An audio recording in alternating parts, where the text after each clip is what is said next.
Hello, welcome to கலாஸ் கறிவேடு. எல்லாம் நல்லா இருக்கீங்களா? இன்னைக்கு நான் ப்ரெட் வச்சு தான் ஒரு ரெசிபி பண்ண போகிறேன். நல்ல டேஸ்ட்டாக இருக்கும். கொஞ்சம் வெரைட்டியாக இருக்குது. கேஎஃப்சி ஸ்டைலில் ப்ரெட் ஃப்ரை பண்ண போகிறேன். ஈஸியாக பண்ணிடலாம். ஓகே, அப்போ எல்லாருக்கும் பிடிக்கும். குழந்தைகளுக்கெல்லாம் ரொம்ப பிடிக்கும். நீங்கள் கட்டாயம் ட்ரை பண்ணி பாருங்கள். பார்த்து உங்கள் ஃபீட்பேக்கை தெரியுங்க. அப்போ என்னுடைய கலாஸ் கறிவேடு சேனல் இது வரைக்கும் சப்ஸ்கிரைப் பண்ணாதவங்க தயவு பண்ணி சப்ஸ்கிரைப் பண்ணிக்கோங்க. சப்ஸ்கிரைப் பண்ணும்போது பக்கத்தில் ஒரு பெல் ஐக்கான் வரும். அதை கிளிக் பண்ணால் 3 ஆப்ஷன் வரும். அதில் ஆல்ங்கிற ஆப்ஷன் நீங்கள் கிளிக் பண்ணிங்கன்னா நான் போடக்கூடிய வீடியோஸ் எல்லாமே உங்களுக்கு நோட்டிஃபிகேஷனில் வந்துகிட்டே இருக்கும். ஓகே, அப்போ அதை எப்படி பண்ணுறதுன்றது கிச்சனில் போய் பார்க்கலாம் வாங்க. அப்போ அதுக்காக நான் இன்னைக்கு ஒரு 6 ஸ்லைஸ் ப்ரெட் எடுத்துருக்கிறேன்.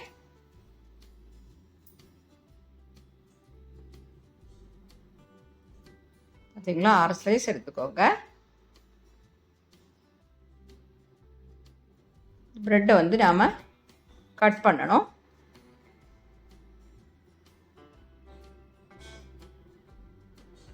இந்த மாதிரி ஸ்கொயர் பீசஸாக கட் பண்ணலாம்.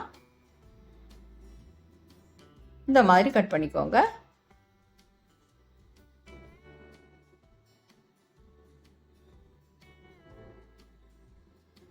இதே அளவுக்கு இருக்கட்டும். இப்போ எல்லாத்தையுமே இந்த மாதிரி கட் பண்ணி வச்சிடலாம். இப்போ அதுக்காக நான் ஒரு பவுல் எடுத்துருக்கிறேன். அதில் 1 கப்பு மைதா சேர்க்குறேன். ஆல் பர்பஸ் ஃப்ளோர்,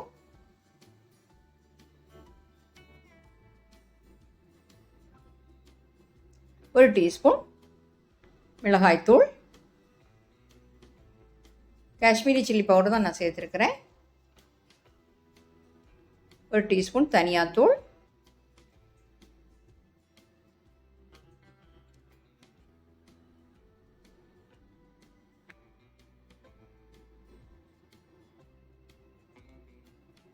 ஒரு டீஸ்பூன் பெப்பர் பவுடர், மிளகு பொடி பண்ணது, ஒரு அரை டீஸ்பூன் கரம் மசாலா பவுடர்,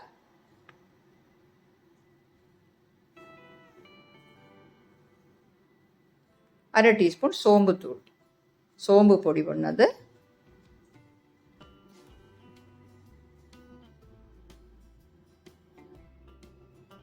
ஒரு டீஸ்பூன் இஞ்சி பூண்டு விழுது,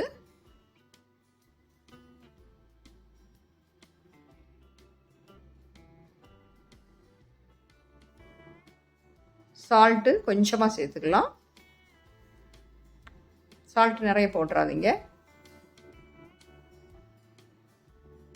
1/4 டீஸ்பூனுக்கும் கொஞ்சம் கம்மியாக சால்ட் சேர்த்தா போதும். இந்த மாதிரி கொஞ்சம் கொஞ்சமாக தண்ணி விட்டு மிக்ஸ் பண்ணிடலாம். கெட்டி கெட்டியாக இல்லாமல் இல்லை ஸ்மூத் பேஸ்ட்டாக இதை மிக்ஸ் பண்ணிக்கோங்க. பாருங்கள், இந்த மாதிரி இருக்கட்டும்.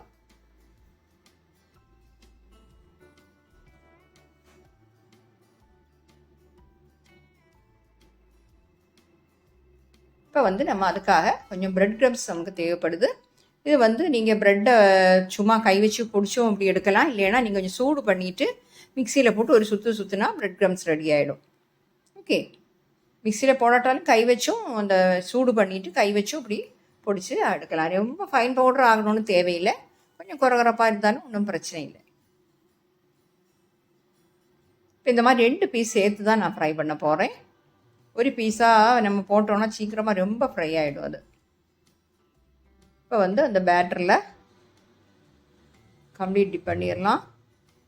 கம்ப்ளீட் கவர் பண்ணிவிட்டு ப்ரெட் க்ரம்ஸில் போட்டு இந்த ப்ரெட் க்ரம்ஸை வச்சு திருப்பியும் நம்ம இதை கம்ப்ளீட் கவர் பண்ணிடலாம்.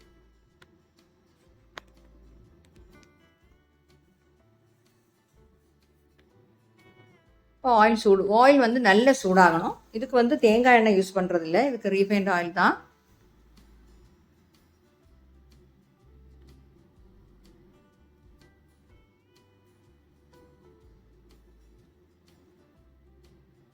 எல்லா பீஸஸையும் இந்த மாதிரி கவர் பண்ணி எடுத்துடலாம்.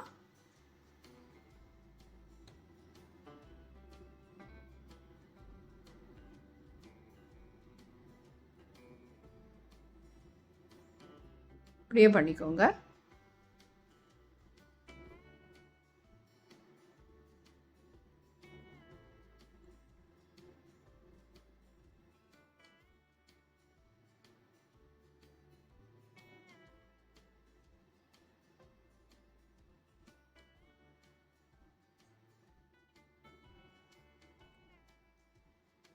இதே மாதிரி எல்லாத்தையுமே பண்ணிடுறேன். இப்போ வந்து ஆயில் சூடாயிடுச்சு. இப்போ ஒரு பீஸாக போட்டுடலாம். சீக்கிரமாக இது ஃப்ரை ஆகிடும் ப்ரெட்டு. கேஎஃப்சி சிக்கன்லாம் சாப்பிடாதவங்களுக்கு கேஎஃப்சி ப்ரெட் ஃப்ரை சாப்பிட்லாம். நான் இப்போ 5 பீஸ் போடுறேன். ரொம்ப திணிச்சு போட வேண்டாம். ஒரு சைடு கொஞ்சம் கலர் மாறினோட நம்ம திருப்பி போட்டுடலாம்.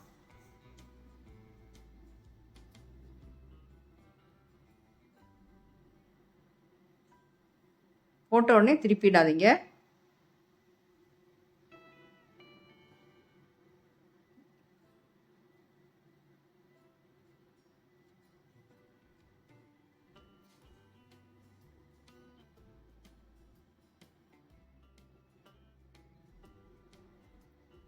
குழந்தைகளுக்கெல்லாம் இப்படி பண்ணி கொடுத்தோன்னா கொஞ்சம் வெரைட்டியாக இருக்கும், ரொம்ப பிடிக்கும்.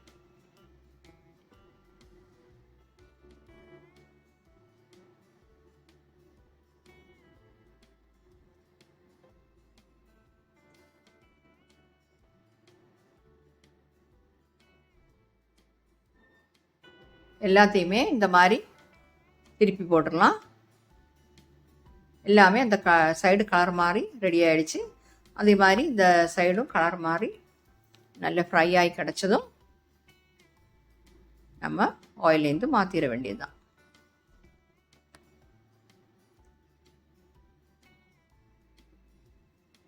இப்போ இப்படி போட்டு இந்த மாதிரி ஃப்ரை பண்ணால் போதும், சீக்கிரமாக ரெடி ஆகிடும். மீதி உள்ளதை நான் அப்புறமா பண்ணிக்கிறேன். ஃப்ளேம் ஆஃப் பண்ணிவிட்டு இதை ஒரு பிளேட்டுக்கு மாற்றுறேன்.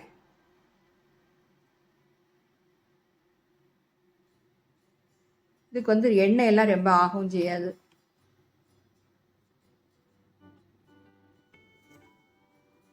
பார்த்தீங்களா, நம்ம விட்ட எண்ணெய் அதே மாதிரி தான் இருக்குது.